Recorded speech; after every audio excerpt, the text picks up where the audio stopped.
All right, Harpreet. I hope I pronounced that right. So if I got it wrong, please correct me. I love that you asked this question. I'm just going to give it to you super straight, real time, kind of what I'm thinking.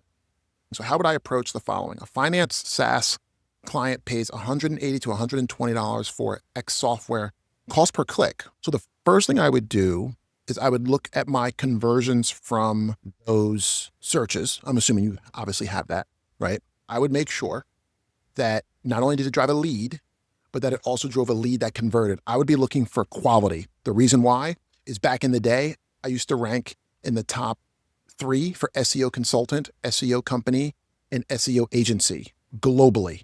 And here I was thinking after 3 years of working on that, that it was going to lead to me having a ridiculous amount of leads coming in. And it did. But most of those leads did not convert because they were people looking for small business SEO. And that wasn't really what we provided at the time. So then you have here the AIO and top three results on Google are best roundup type sites. And I just had a chat with a client where I found this kind of stuff, right? So best AI software for accounting. Great. And like you said, you got the AIO up here. Let's just say that the names here mentioned are the ones mentioned in these sites, which does surprise me a little bit because I'm not seeing net gain. They're showing up here, but they're just listed here. So they got the number one position in organic, but that doesn't give them the number one position, at least here.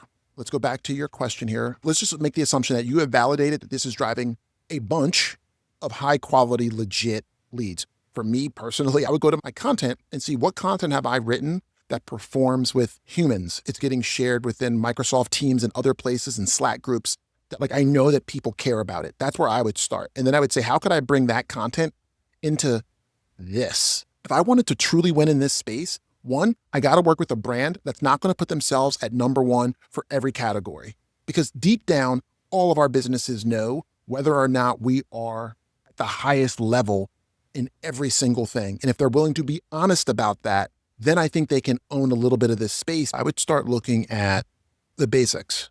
So you can see what they're doing. What is AI common uses? You know what they haven't done?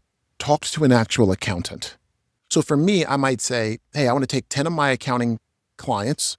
I want to ask them a series of questions around what makes them pick an AI accounting software. Whether it's us or not, doesn't really matter to me. And what role does AI play? Where do they maybe think that AI is a major unlock for them? I would be trying to take all of that different insights from all those different folks, and I'd try to make something like, hey, here's our best AI software picker. And we're not like those other folks. So we're not just going to say that we're the best. We surveyed 50 different CPAs who are responsible for rolling out AI in their organizations. And I've got a little thing where you can put in different things about your business or about your problems or whatnot.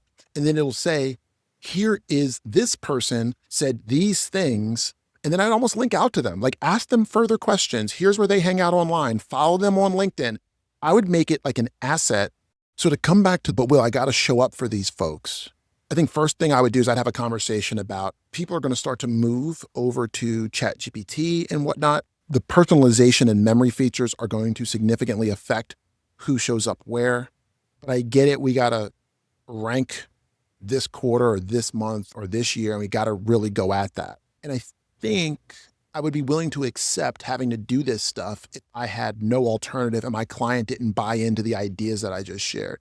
But I would go try to find a client that bought in to let's talk to your actual customers, which is going to give me a bunch of new insights. One, I can ask them about how they're using AI. Would they even use AI this way?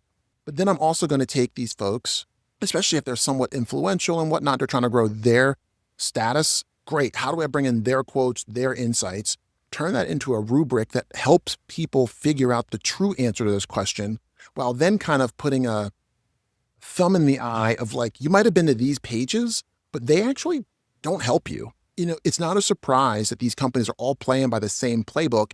And we know that a CPA relationship is one steeped on trust. So most of you seeing this stuff after you see the pattern probably don't trust them anyway. So therefore, we've chosen to get with these 50 folks and ask them these questions. And we've built a panel that we're going to interview every quarter or every 6 months. And we pay these people for their time, not to say great things about us, because we want to actually earn your trust, but we pay these people for their time because we really need to understand how these decisions are being made and how they think about the different solutions in the marketplace. And if we end up at number 4 for a certain part of the AI accounting journey, we're going to say that.